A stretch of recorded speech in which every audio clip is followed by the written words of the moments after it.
Hello everybody, my name is Cameron Richardson. I'm 20 years old. I'm a junior here at LSUS and I'm an English major.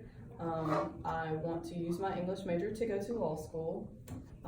Public speaking is something I fear the most. So, I gotta get over it if I want to be a lawyer because I gotta speak in court and stuff like that.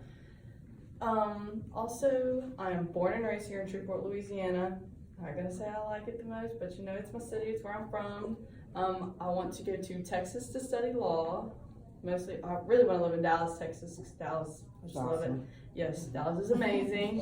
So, I'm also type 1 insulin dependent diabetic. I've been diabetic for 10 years now. My 20th birthday was my 10 years of being diabetic.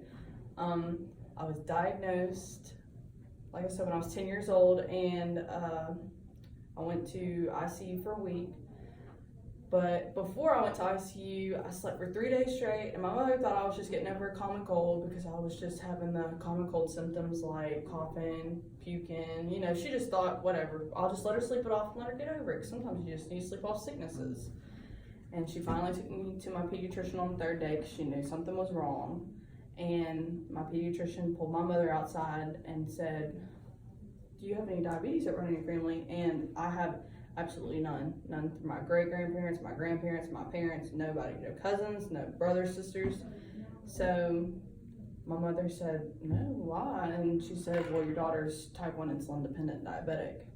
And so that was a complete shock for me and my family because, like I said, we have no knowledge of it. Nobody in my family has it, so we didn't even know how to handle that. So I just spent a week in ICU basically teaching me how to do diabetes. I had no idea, and of course my blood sugars were insanely high. The reason why I slept for 3 days is because I was slipping into a diabetic coma, which is a 9 out of 10, no, not 9 out of 10, like 1 out of 10 people come out of diabetic coma. So if I would have went in, I would have died, basically. It would have been a lot for them to get me out of it. So thank the Lord, I did not slip into one. But my doctor did say if my mother let me sleep for 1 more day, I would have died. So thank God for that.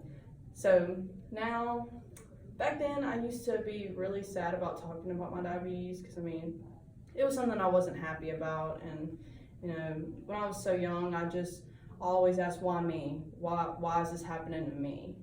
And now I look at it as a positive because if I didn't have my type 1, I wouldn't have the things that I have now, like maturity, more responsibility, and just overall being a better person in my mindset because I just have such a great mindset about my diabetes. I could be down in the dumps about it, still sad to talk about it, don't want to talk about it, but now I just look at it as, what, I have to deal with what I deal with, and if I have a bad mindset about it, I'm going to have a bad life about it. So I might as well just cheer up, deal with what I got, and go with it. So honestly look at it as a blessing rather than something bad, and ever since I started looking at it as a blessing, it has just been uphill from there. So, and I just use that in every aspect of my life. Just look at the brighter side of things and it'll work out for you. So thank y'all so very much for being here, and thank y'all so very much for listening to me. Thank you.